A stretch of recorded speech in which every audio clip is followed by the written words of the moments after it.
네, 하나님 말씀 같이 보도록 하겠습니다. 마가복음 12장 13절부터 17절까지 말씀입니다. 그들이 예수의 말씀을 책잡으려 하여 바리새인과 헤롯 땅 중에서 사람을 보내매 와서 이르되 선생님이여 우리가 아노니 당신은 참되시고 아무도 꺼리는 일이 없으시니 이는 사람을 외모로 보지 않고 오직 진리로서 하나님의 도를 가르치심이니이다. 가이사에게 세금을 바치는 것이 옳으니까 옳지 아니하니까. 우리가 바치리이까 말라이까 한데 예수께서 그 외식함을 하시고 이르시되 어찌하여 나를 시험하느냐 데나리온 하나를 가져다가 내게 보이라 하시니 가져왔거늘 예수께서 이르시되 이 형상과 이 글이 누구의 것이냐 이르되 가이사의 것이니이다. 네, 17절은 다 같이 읽겠습니다. 이에 예수께서 이르시되 가이사의 것은 가이사에게 하나님의 것은 하나님께 바치라 하시니 그들이 예수께 대하여 매우 놀랍게 여기더라. 아멘. 아멘. 오늘 같이 다룰 본문은요. 지난 시간에 예수님께서 포도원 비유를 통해서 종교 지도자들의 그들의 외식함을 드러내시고 그 부분들에 대해서 자신들을 향한 말씀이라는 것을 깨달았을 때 그들은 분노하기 시작하고 그 마음 가운데 전혀 돌이키지 않는 모습을 같이 말씀 가운데 나눴습니다.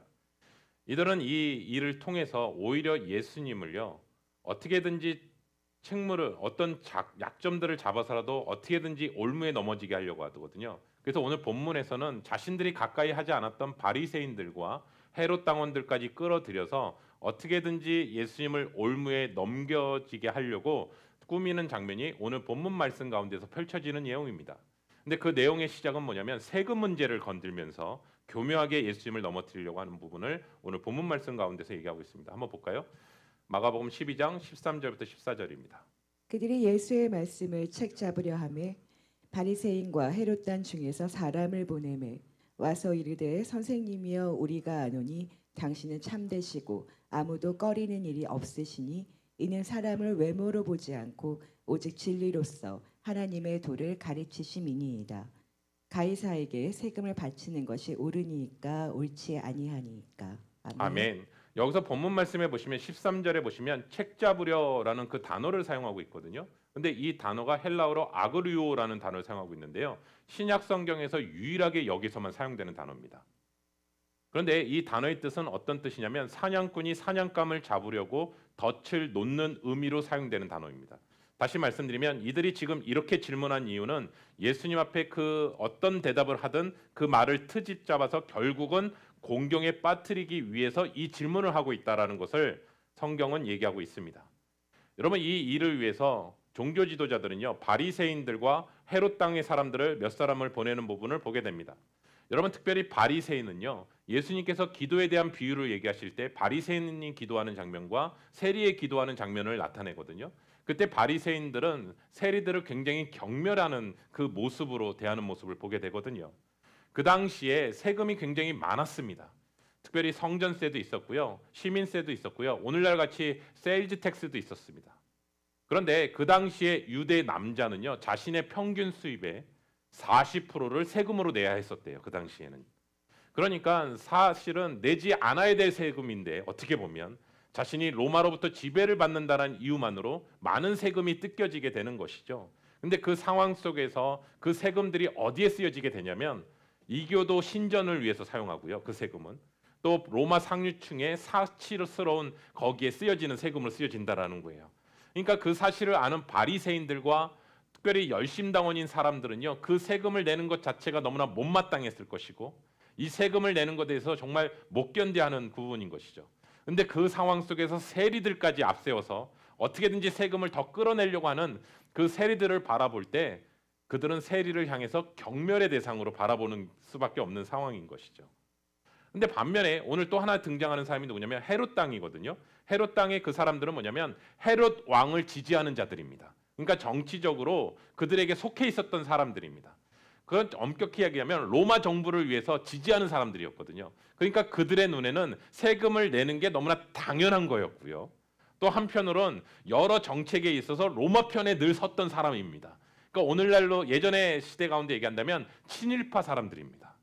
그러니까 바리새인의 눈에는 이 헤롯 당원의 사람들조차도 너무나 경멸스러운 존재죠. 그런데 이 둘이 지금 하나가 돼서 예수님을 넘어뜨리기 위해서 지금 여기에 나와 있다는 것을 보게 됩니다.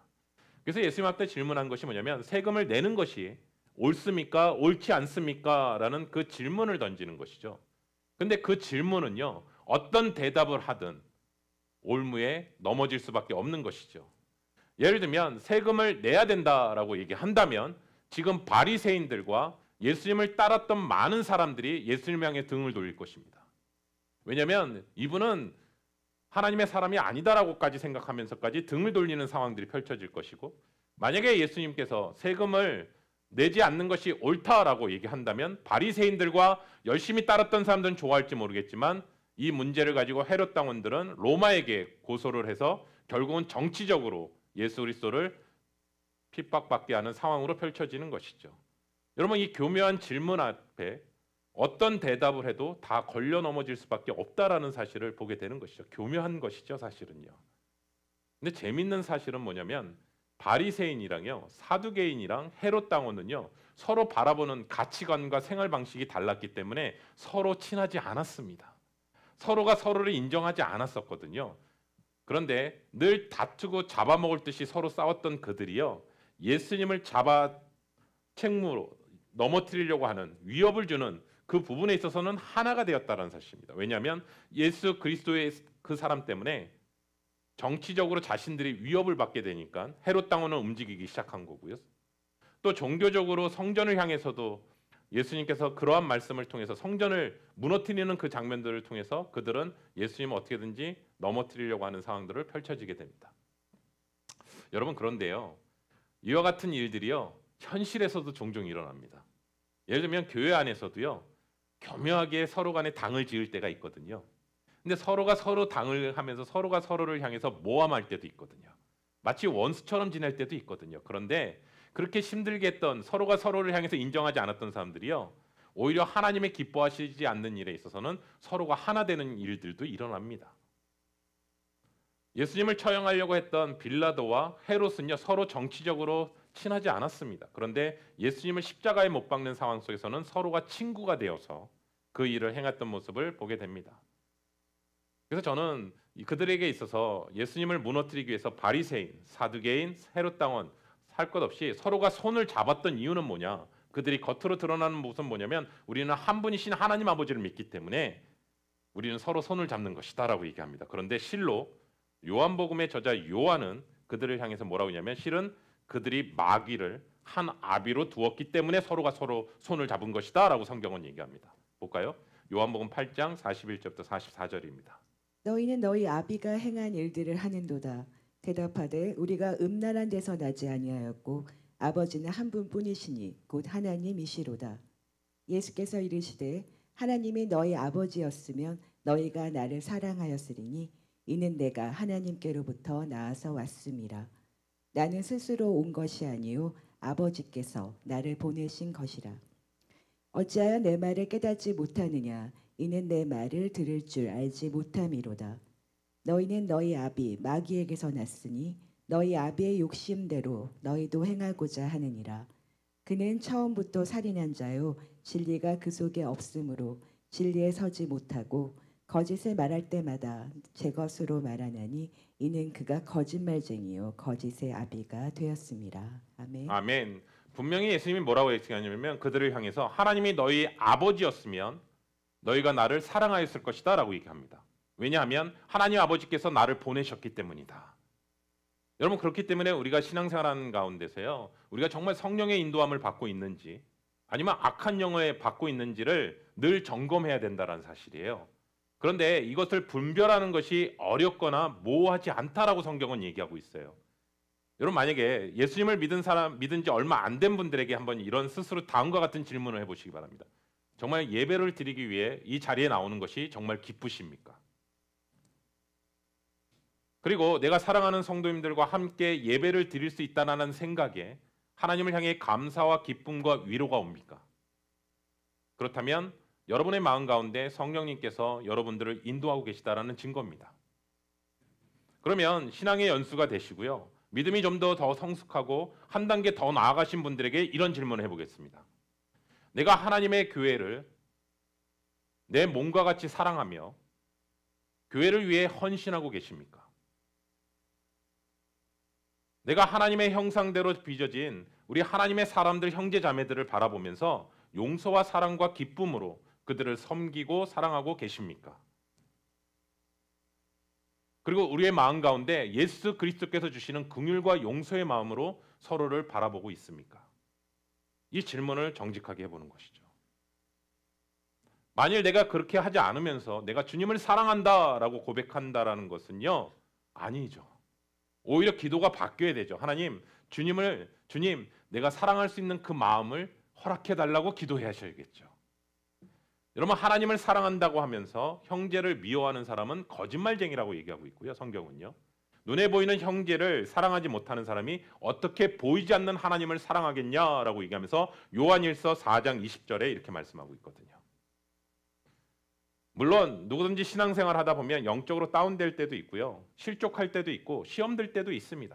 때로는 마음이 너무나 지쳐서요. 기쁨을 잃어버리고 신앙생활 할 때도 참 많이 있습니다. 그런 와중 속에서 불편과 불만이 이렇게 올라올 때가 있습니다. 그런데 그 상태로 오랜 시간을 둬서는 절대로 안 된다라는 것을 성경은 얘기하고 있습니다. 왜냐하면 바울은 에베소서 4장 26절에 이렇게 합니다. 분을 내어도 죄를 짓지 말며 해가 지도록 분을 품지 말며 마귀에게 틈을 주지 말라라고 얘기하기 때문에 그렇습니다. 여러분, 내 영적인 상태가요, 지금 나 삶 가운데서 하나님의 영이 성령께서 이끄시는지 악한 영이 이끄시는지를 잘 분별하는 것이 필요하고, 내 마음 가운데 악한 영이 임한다는 사실을 깨닫게 된다면 그 시간은 십자가 자리 앞으로 나오는 시간이고 주님 앞에 그 마음을 회복해 달라고 기도하며 긍휼을 구하며 나아가는 시간이 돼야 된다는 사실인 것이죠. 그리고 예수 그리스도의 보혈로 머리끝부터 발끝까지 내 마음의 모든 생각까지 다 덮어달라고 기도하며 씻김을 받는 시간이 돼야 된다는 사실인 것이죠. 예를 들어 볼게요. 오늘 방 청소했다고 1년 동안 방 청소 안 해도 됩니까? 아니요. 1년까지 가지도 않고요. 일주일을 안 하게 되면 또다시 어지러워지는 거거든요. 그리고 잡초를 뽑는다고 해서 그 순간에 뽑았지만 조금만 지나면요. 며칠만 지나면 또 잡초가 올라오거든요. 그럼 그때마다 계속 뽑아야 되거든요. 이것을 이렇게 표현할게요. 나는 죽고 예수로 사는 것이죠. 그걸 뽑을 때마다 정말 내 안에 잡초가 너무나 많다라는 걸 고백하게 되거든요. 그리고 주님과 동행하지 않으면 순간순간 그 마음 상태 계속 올라오거든요. 우리의 본성이요. 여러분, 우리가 하루에 3끼 드시잖아요. 다이어트 때문에 2끼 드시나요? 예, 1끼 드시나요? 예, 최소한 1끼는 드시잖아요. 예. 그렇다면 우리가 기본적으로요, 하루에 3끼를 먹는다고 친다면 우리가 하루에 3번은요 영의 양식을 취해야죠. 밥 먹는 시간은 꼭 챙기시면서 영의 양식은 챙기는 거는 뒤로 미루지 마시고 늘 챙기는 것이죠. 그 이유는 뭐냐면 하나님과 나와의 교제를 계속해서 갖지 않으면 그 틈 사이에 마귀가 들어오거든요. 그리고 그 틈 사이에서 계속해서 그 시간을 멀리하게 되면 그 차원으로 그냥 견고한 진을 만들어 버리거든요. 그러다 보면 나도 모르게 이제는 그쪽으로 흘러가게 되거든요. 그렇기 때문에 오늘 말씀을 통해서 다시 한번 기억해야 되는 것은 내가 지금 성령의 지배를 받고 있는가, 악한 영의 지배를 받고 있는가를 늘 깨어서 하나님과의 교제를 통해서 깊이 알아가는 시간이 필요하고, 우리 안에 진정한 하나님으로부터 오는 기쁨과 감사와 평안이 더욱더 흘러넘치는 그분 안에 들어가시는 예수 그리스도의 이름으로 축원합니다. 우리 계속해서 한번 다시 볼게요. 마가복음 12장 13절부터 14절입니다. 그들이 예수의 말씀을 책 잡으려 하여 바리새인과 헤롯단 중에서 사람을 보내매 와서 이르되 선생님이여 우리가 아노니 당신은 참되시고 아무도 꺼리는 일이 없으시니 이는 사람을 외모로 보지 않고 오직 진리로서 하나님의 도를 가르치심이니이다. 가이사에게 세금을 바치는 것이 옳으니이까 옳지 아니하니이까. 아멘. 여기서 말하는 세금은요. 여기서 말하는 세금은 유대인의 모든 성인들이 해마다 로마에게 내는 인두세를 얘기하는 겁니다. 인두세를 내는 이유는 유대인들은 로마의 식민지 백성이라는 사실을 의미를 얘기하는 겁니다. 그러니까 로마 황제에게는 신적인 권위까지도 부여했었어요. 그러니까 사실은 로마로부터 지배를 받지 않았다면 이 인두세를 낼 필요가 없는 것인데 자신들이 지배를 당하고 있기 때문에 그 세금을 내야 되는 거예요. 그리고 또 그 세금 안에는 뭐냐면 로마가 나를 먹여 살리는 것입니다라는 게 포함되어 있습니다. 그리고 자신들은 거기에 종속되었다라는 의미가 바로 이 세금에 대한 의미입니다. 그러니까 바리새인들과 열심당원들은요, 이 세금 자체에 대해서 얼마나 반감을 가졌을지 느껴지시나요? 이 세금을 낸단 말이야? 그 반감을 하는 것이죠. 그래서 어떻게든지 이 질문 앞에서 바리새인들이 첫 번째 했던 전략은 뭐냐면 예수님을 한없이 높여드립니다. 여기서 온갖 아부와 아첨은 합니다. 우리가 성경을 읽어보시면 바리새인들은 예수님한테 그렇게 아부했던 사람들이 아니거든요. 근데 이 장면에서는 굉장히 아부를 합니다. 이유는 뭘까요? 예수님의 마음의 경계를 풀기 위해서죠. 그리고 한껏 그 아부를 통해서 그 사람의 마음을 높아지게 하려고 하는 것이죠. 근데 마음이 높아지다 보면 어떤 실수를 하게 되냐면 말의 실수를 하게 되거든요. 그러니까 이 부분들에 대해서 예수님한테 하고 있지만 예수님은 하나님이시잖아요. 하나님이 그 마음의 동기와 생각을 다 아시기 때문에 그 방법이 통할 리가 없죠.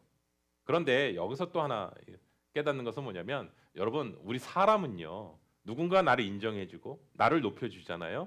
그럼 한껏 마음이 높아지지 않나요? 그리고 왠지 내가 인정받는 그 마음. 왜냐하면 여기 누구나 예외 없이 인정받는 욕구가 있거든요. 그 반면에 나를 무시하게 되면 못 견디잖아요. 그런데 사단이요, 제일 잘 쓰는 방법이 뭐냐면 우리의 마음을 들뜨게 한다라는 거예요. 교만하게 만든다라는 거예요. 왜냐하면 우리 마음이 여러분에게 같이 다릅니다. 내 마음이 어느 순간 자꾸 교만해지거나 남보다 내가 더 위치가 높아지는 것처럼 자꾸 느끼신다면 그 생각을 주시는 분은 마귀입니다. 하나님이 아닙니다. 일단 그것에 들어가게 되면 넘어지기가 너무나 쉽습니다. 근데 예수님께서 이 부분을 얘기하는 거예요. 잠언에 보니까 이렇게 나오더라고요. 교만은 패망의 선봉이요, 거만한 마음은 넘어짐의 앞잡이다.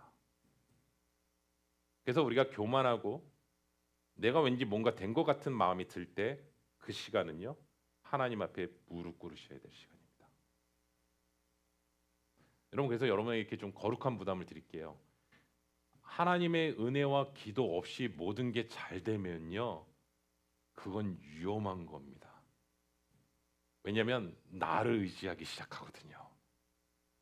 근데 그때는 오히려 기도하셔야 됩니다. 그리고 또 하나는 우리가 기억해야 될 것은 이렇게 얘기합니다. 우리의 씨름은 혈과 육이 아니요 정사와 권세와 어둠의 세상의 주관자들과 하늘에 있는 악한 영이라는 사실도 기억하셔야 됩니다. 그래서 저는 오늘 이 본문 안에서 많은 게 녹아져 있잖아요. 그냥 질문했나 보다가 아니라 그 안에 악한 영도 같이 역사하면서 그 마음을 흔들어 놓는 것을 보게 되는 것이죠.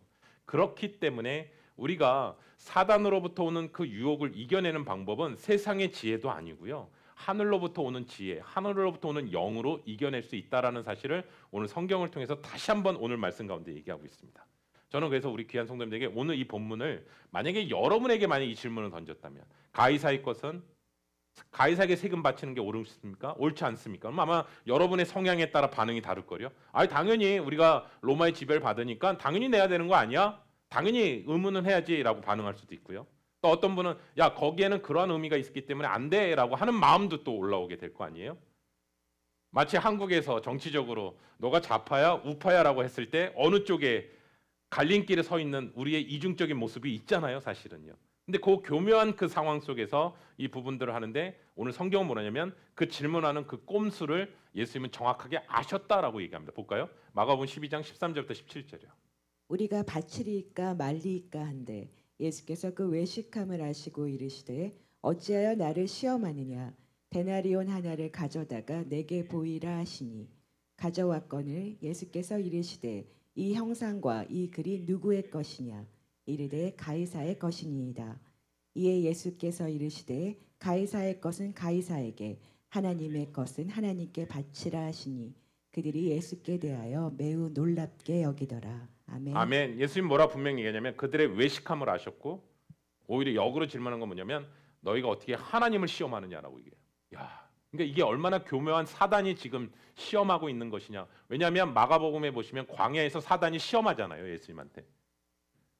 감히 사단이 하나님을 시험하는 그 장면처럼 이 지금 말하는 이 대화는 악한 영이 지금 얘기하고 있다라는 것을 드러내신 것이죠.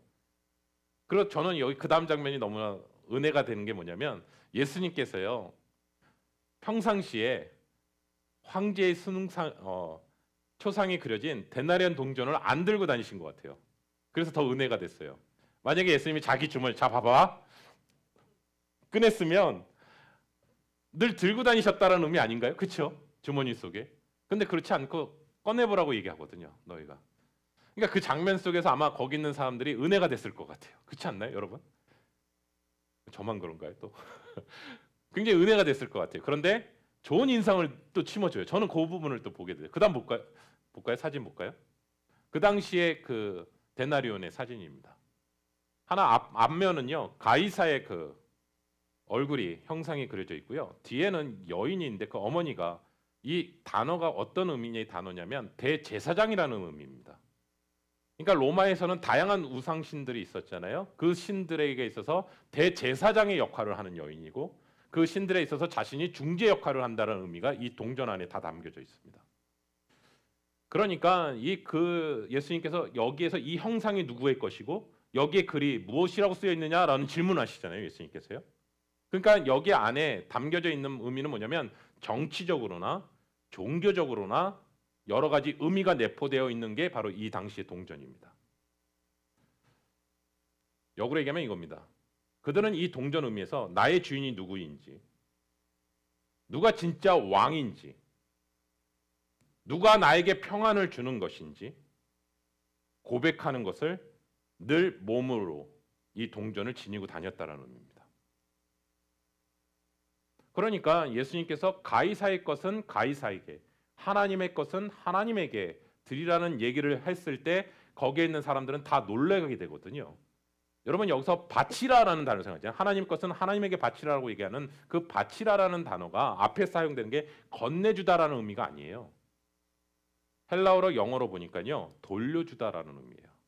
바치다라는 의미가 돌려주다. 다시 말하면 영어로 보면 give back, return이라는 단어를 사용하고 있어요.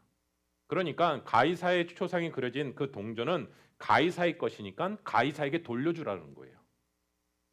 그러나 이것보다 더 중요한 단어는 그 다음이에요. 가이사 것은 가이사에게 돌려줘야 되는데 하나님의 것은 하나님께 돌려드려야 된다는 의미예요. 가이사의 형상이 있기 때문에 가이사에게 돌려주듯이 하나님은요, 우리는 하나님의 형상으로 지음을 받았습니다. 창세기 1장 27절에 있는 하나님의 형상에 따라 우리를 지음 받으셨다고 얘기합니다. 다시 말하면 우리에게 이 질문은요, 하나님의 것은 하나님께 드리라고 했을 때 이 질문을 통해서 우리는 누구의 것입니까? 하나님의 것이라는 거예요. 우리의 삶의 모든 영역에 있어서 누구에게 보호를 받고 계십니까? 하나님이라는 거예요. 그리고 우리는 하나님의 인도를 받고 하나님으로부터 평안을 얻는 것이고 하나님으로부터 혜택을 입는 자들이기 때문에 하나님께 드리는 것이 마땅하다라는 거예요. 여러분 이게 지금 역설적으로 얘기하는 거예요. 데나리온을 가지고 있는 그들은 로마 황제가 나의 주인이고 로마로부터 내가 평안함을 얻는 것이고 로마로부터 모든 것들을 만족함을 유익하는 것이라면 아니 하나님은요. 하나님의 형상으로 지음받은 우리는 하나님으로부터 나의 삶의 주인이시고 하나님으로부터 받는 것이고 하나님께서 나에게 모든 것들을 주신 분이 하나님이심을 기꺼이 드린다는 의미가 이 단어 속에 다 내포되어 있다라는 것이죠. 그렇기 때문에 우리가 사실은 하나님 앞에 온전히 드리기 위해서는요. 하나님의 것임을 먼저 인정하셔야 됩니다. 여러분 우리에게 다시 한번 질문할게요. 우리의 정말 모든 소유가 하나님의 것입니까?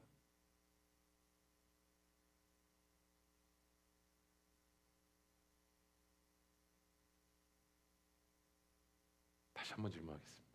우리의 정말 모든 것이요. 우리가 가지고 있는 모든 소유가 정말 하나님의 것입니까? 예. 그러면 하나님께 바치라는 그 단어가 돌려드리다라는 단어가 전혀 어색하지 않습니다. 이 부분에 있어서 크리스천들에게 있어서 이렇게 적용할 수 있어요. 우리가 그리스도인이라는 단어를 사용해요. 그것은 그리스도께 속한 자라는 뜻입니다. 예를 들면 우리가 한국인이라는 뜻은요, 한국에 속한 사람이란 뜻이에요. 우리가 미국인이라는 것은 미국에 속한 사람이란 뜻입니다. 그렇기 때문에 우리가 그리스도의 나라에 속한 자들이기 때문에 우리를 그리스도인이라고 얘기하는 것이죠. 그렇기 때문에 우리의 삶 가운데 하나님을 기쁘시게 하고 또 하나님 앞에 나아가는 그 말과 행위는요, 하나님 앞에 영광을 돌리게 되어 있다라는 거예요. 그렇기 때문에 우리가 지금 찬양을 하고 기도를 하고 말씀을 보고 선을 행하고 또 성도들 간에 교제하고 또 서로가 서로를 위해서 기도하고 또 서로를 위해서 신방하고 서로가 서로를 향해 그리스도 안에서 믿음을 나누는 그 모든 것들이 하나님께서 기뻐 받으시는 헌물이라는 것이죠.